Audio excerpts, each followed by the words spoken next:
औज़ुबिल्लाहिमिनश्शैतानिर्रजीम बिस्मिल्लाहिर्रहमानिर्रहीम। हुज़ूर अलैहिस्सलातु वस्सलाम जन फरमायो त जेको शख़्स सुहिणो ख़्वाबु ॾिसे ऐं उहो खेसि पसंदि हुजे उहो फ़क़ति पंहिंजे प्यारनि माण्हुनि ॾाढो बयानु करे, ठीकु है।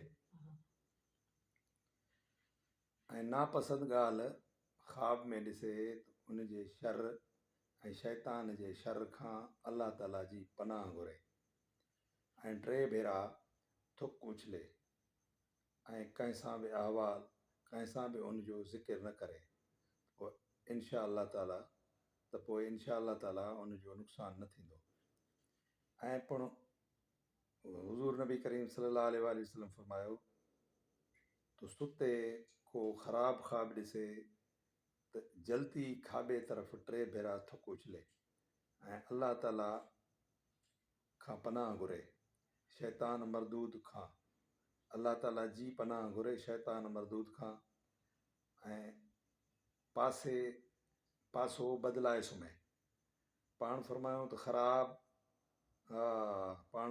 ख़्वाब 3 क़िस्मनि जा आहिनि। उन्हनि मां हिकिड़ा शैतान जे तरफ़ां हूंदा आहिनि जेके हौल ऐं दहशत जो बाइस थियनि था जीअं हू इंसान खे ग़मगीन करे।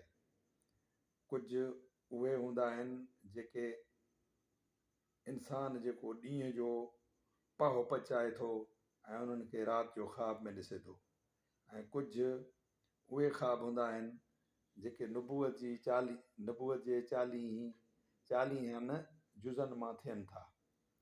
रावी चवे थो त मूं हज़रत औफ़ बिन मालिक रज़ी अल्लाह ताला अन्हु खां पुछियो त वाक़ई पाण करीमनि खां अव्हां ईअं ॿुधो? हज़रत औफ़ बिन मालिक फरमायो त मूं हुज़ूर पाक सल्लल्लाहु अलैहि वसल्लम खां ईअं ई ॿुधो आहे। हुज़ूर अलैहिस्सलातु वस्सलाम जन फरमायो त जेको शख़्स गंदो ख़्वाबु ॾिसे त उहो खाॿे तरफ़ 3 भेरा थुक उछले ऐं जंहिं पासे सुतल हुजे उहो बदिलाए ॿिए पासे सुम्हे ऐं शैतान जे शर खां अल्लाह ताला जी पनाह घुरे। हुज़ूर नबी करीम सल्लल्लाहु अलैहि वसल्लम जन ख़ुतबो फरमाए रहिया हुआ त हिकिड़े शख़्स अर्ज़ु कयो, या रसूल अल्लाह, ऐं काल्ह राति ख़्वाबु ॾिठो आहे त मुंहिंजो कंधु वढिजी वियो आहे, सिरी किरी पई आहे ऐं आउं उनजे पुठियां वञी उनखे खणी ॿीहर पंहिंजे मथां रखियो अथमि। पाण फरमायूं त जॾहिं निंड यानी ख़्वाब में तव्हां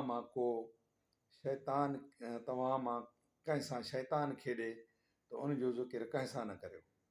पाण फरमायूं त तव्हां मां को जेकॾहिं बेहूदो यानी ख़राबु ख़्वाबु ॾिसे त उहो माण्हुनि अॻियां ज़ाहिर न करे यानी उनजो ज़िक्र कंहिंसां न करे, छो त शैतान उन सां निंड जी हालति में मज़ाक़ कंदो आहे।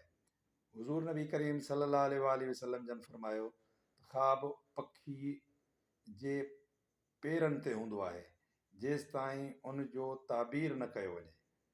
जॾहिं जो ताबीर थींदो त उहो उन मुताबिक़ वाक़ई थींदो। ऐं पिणु फरमायूं त ख़्वाब नबूअत जे 46 जुज़नि मां हिकु आहे। रावी चवे थो त आउं गुमान थो करियां त ख़्वाब सवाइ पंहिंजे मोहबत वारनि जे ॿिए कंहिंसां बि बयानु न कजे। ठीकु साईं।